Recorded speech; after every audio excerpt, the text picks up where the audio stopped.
দুইটা মাত্র উপকরণ দিয়ে দারুণ স্বাদের মোয়া রেসিপি।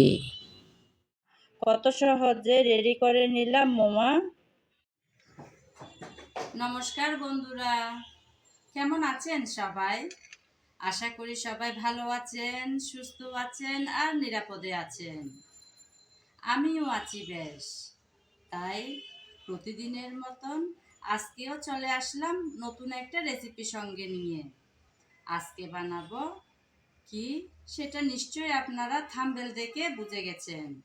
হ্যাঁ বন্ধুরা, তাই বানাবো আজকে।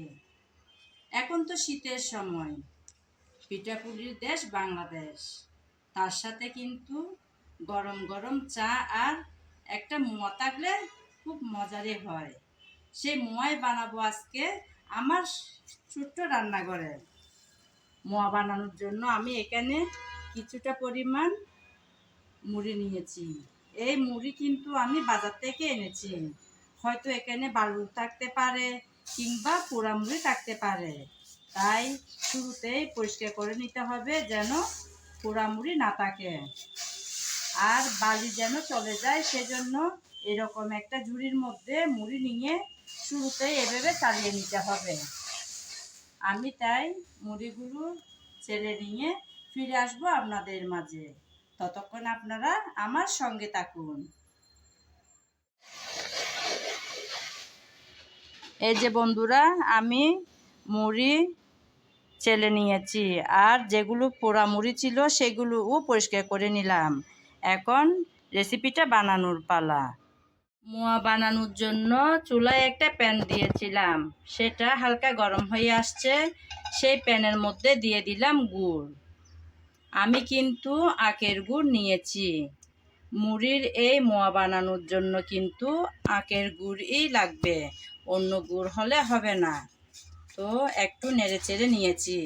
সামান্য করে পানি দেব, বেশি পানি কিন্তু দেব না। বেশি পানি দিলে একদম পাতলা হয়ে যাবে। তখন যে এটা বানাতে চাচ্ছি আমি, যেরকম অবস্থায় রাখতে চাচ্ছি সেই অবস্থানটা আস্তে আস্তে কিন্তু অনেকক্ষণ সময় লাগবে। তাই পানিটা দিতে হবে একদম পরিমাণ মতো। এখন আমি নেড়ে চেড়ে ভালোভাবে গুড়টাকে এভাবে মিশিয়ে নেব। আমি অনবরত নেড়ে চেড়ে ভালোভাবে মিশিয়ে নিলাম। আর একটাও দানা নেই গুড়ের, সবগুলোই কিন্তু ভালোভাবে মিশে গেল। তারপরেও আর একটু নেড়ে চেড়ে মিশিয়ে নেব। যে অবস্থানে আমি নিতে চাচ্ছি সেটার জন্য আর একটু নেড়ে চেড়ে মিশাতে হবে।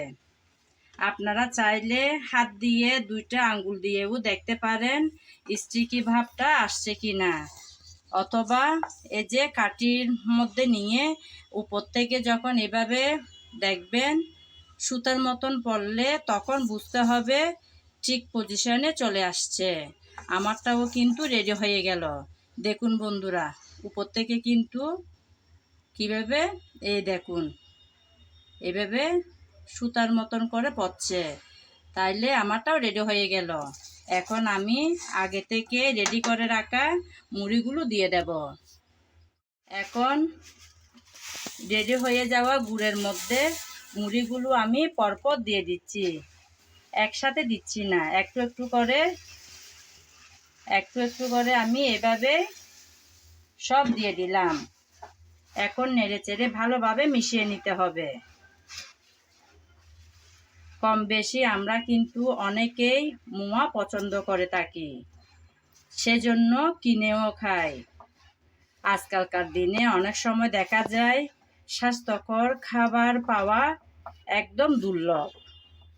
তাই চাইলে আমরা এই মজার মোয়াটা ঘরে বানিয়ে খেতে পারি, বাচ্চাদেরকেও বানিয়ে খাওয়াতে পারি এই নিরাপদ খাবারটা। মাত্র দুইটা উপকরণ দিয়ে রেডি করে নিলাম। আমার আজকের এই রেসিপিটা যদি কারো ভালো লেগে থাকে তাহলে আমার চ্যানেলটি সাবস্ক্রাইব করে আমার পাশে থাকবেন। আর যদি ফেসবুক পেজে দেখে থাকেন তাহলে পেজটি ফলো করে দেওয়ার অনুরোধ রইল। নেড়ে চেড়ে ভালোভাবে মিশিয়ে নিলাম। এখন মোয়া বানানোর পালা।